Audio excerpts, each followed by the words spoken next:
आज world in focus में जिस मसले पर हम बात करने वाले हैं बेहद इंटरेस्टिंग है, जो कि असम के डिप्टी कमिश्नर वर्णाली डेका की एक फेसबुक पोस्ट से जुड़ा हुआ है। अब इंटरेस्टिंग बात आप देखिए क्या है।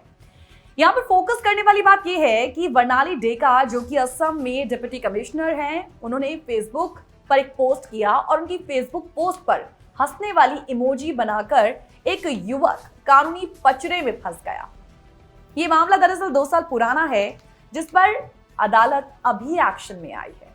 इस बीच आरोपी खुद भी सवाल कर रहा है कि केवल लाफिंग रिएक्शन किसी अधिकारी को इतना क्यों खल सकता है कि वो कानूनी कार्रवाई करवा दे। लेकिन ऐसा पहली बार नहीं हुआ है। इस तरह की इमोजी को लेकर दुनिया के कई हिस्सों में बड़े विवाद हो चुके हैं, लेकिन सबसे पहले हम आपको बताएंगे कि असम का ये मामला क्या है।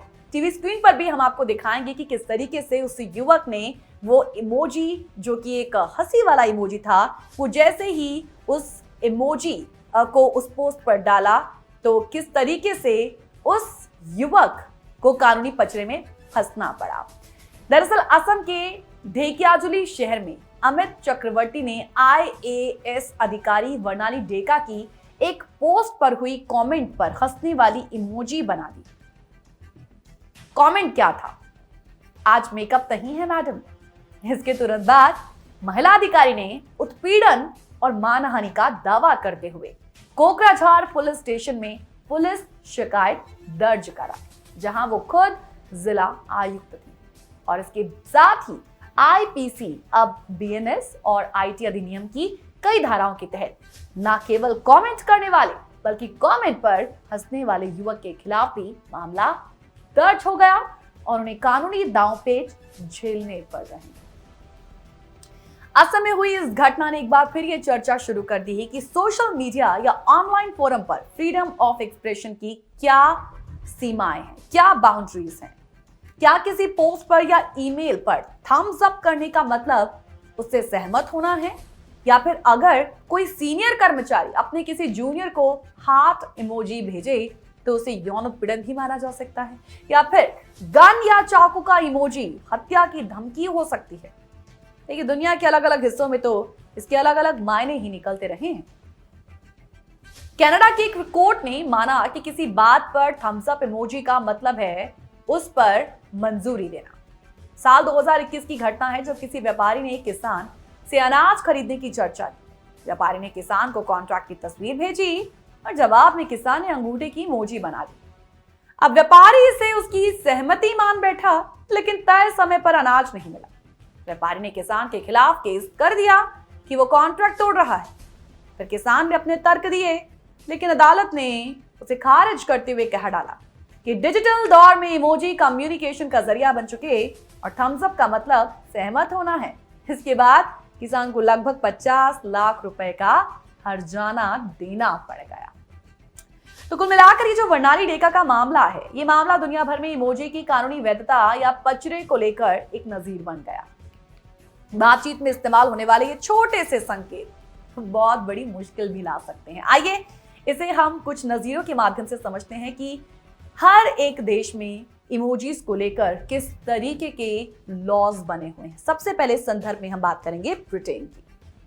ब्रिटेन में इंस्टाग्राम पर किसी को चाकू का इमोजी भेजने पर एक शख्स को 3 साल की सजा हो गई। कुछ साल पहले फ्रांस की कोर्ट ने माना कि अगर सीनियर अपनी जूनियर को हार्ट या किस इमोजी भेजे तो ये वर्क प्लेस पर उत्पीड़न के तहत आएगा।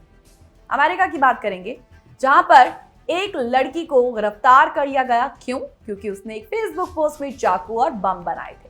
कोर्ट ने इसे क्रिमिनल थ्रेट माना।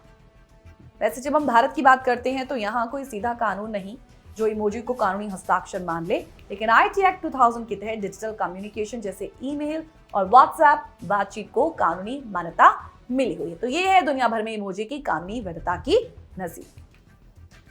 देखिए, सोशल प्लेटफॉर्म की बात करें तो कमेंट्स पर तो कार्रवाई होती ही रहती है भारत में, लेकिन हंसना या दिल का रिएक्शन बनाना भी कई बार भारी पड़ सकता है, जैसा असम वाले मामले में आपने देख लिया।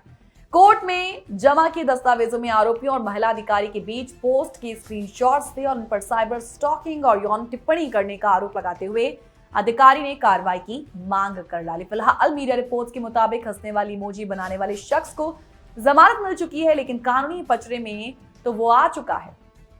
3 साल पहले मध्य प्रदेश के इंदौर में भी एक शख्स ने पुलिस में शिकायत दर्ज करवाई कि उनके मैसेज पर किसी ने लाफिंग इमोजी भेजकर उनकी इंसल्ट की और उन्होंने इसे मानहानि और मानसिक उत्पीड़न बताया। हालांकि बाद में इस पर साइबर बुलिंग के तहत जांच शुरू हो गई।